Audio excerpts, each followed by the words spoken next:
The Raspberry Worm by Andrew Lang. Phew, cried Lisa. Ugh, cried Anna.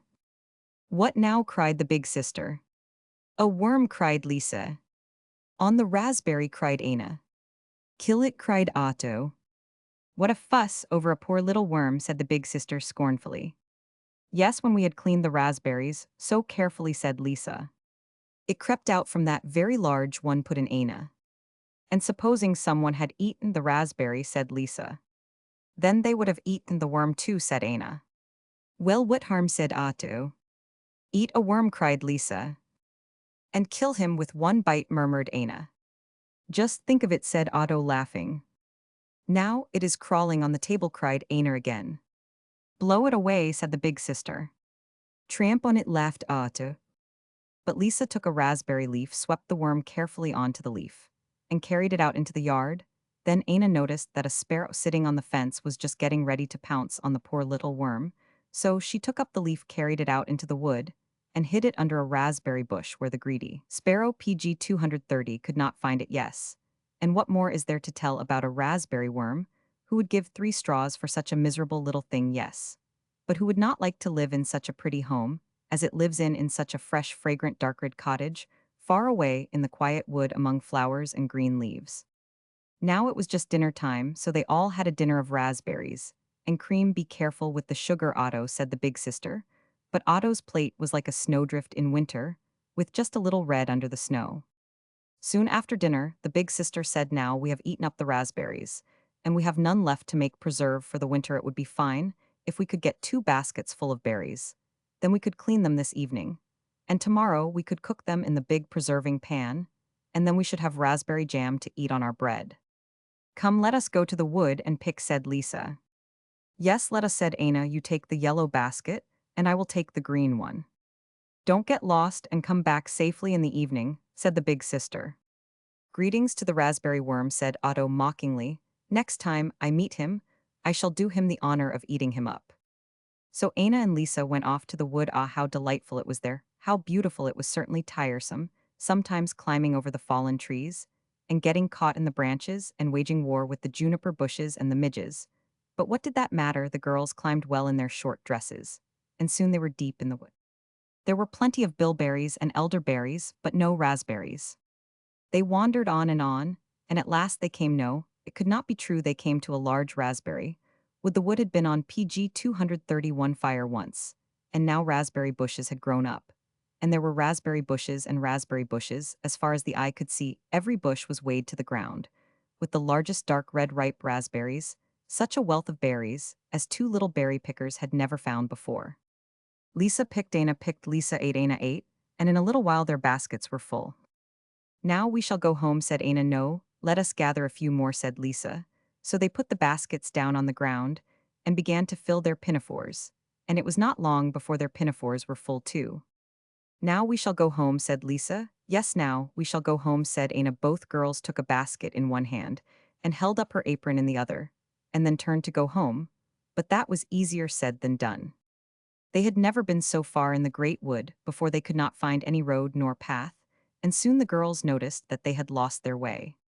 The worst of it was that the shadows of the trees were becoming so long in the evening sunlight, the birds were beginning to fly home, and the day was closing in at last. The sun went down behind the pine tops, and it was cool and dusky in the great wood. The girls became anxious, but went steadily on, expecting that the wood would soon end, and that they would see the smoke from the chimneys of their home. After they had wandered on for a long time, it began to grow dark at last. They reached a great plain overgrown with bushes, and when they looked around them, they saw as much as they could in the darkness that they were among the same beautiful raspberry bushes from which they had picked their baskets, and their aprons full. Then they were so tired that they sat down on a stone and began to cry. I am so hungry, said Lisa.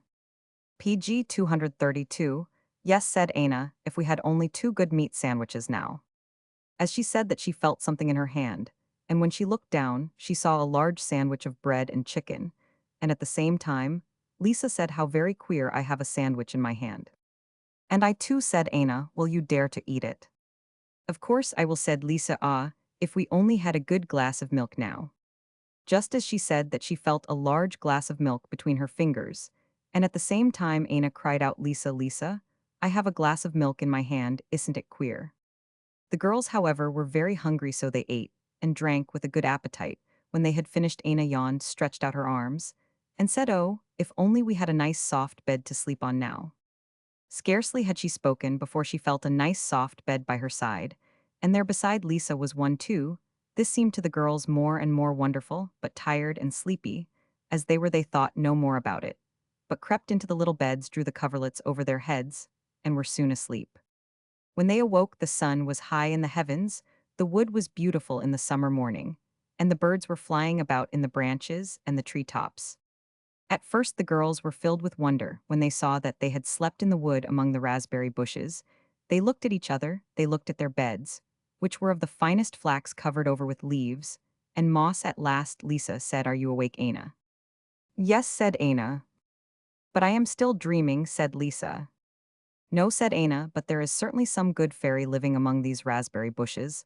Ah, if we PG 233 had only a hot cup of coffee now, and a nice piece of white bread to dip into it. Scarcely had she finished speaking when she saw beside her a little silver tray, with a gilt coffee pot, 2 cups of rare porcelain, a sugar basin of fine crystal silver sugar tongs, and some good fresh white bread. The girls poured out the beautiful coffee, put in the cream and sugar, and tasted it. Never in their lives had they drunk such beautiful coffee. Now I should like to know very much who has given us all this, said Lisa gratefully.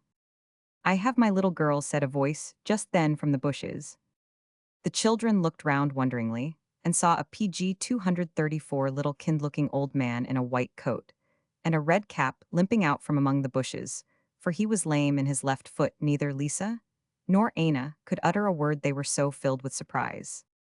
Don't be afraid, little girls, he said, smiling kindly at them. He could not laugh properly, because his mouth was crooked. Welcome to my kingdom.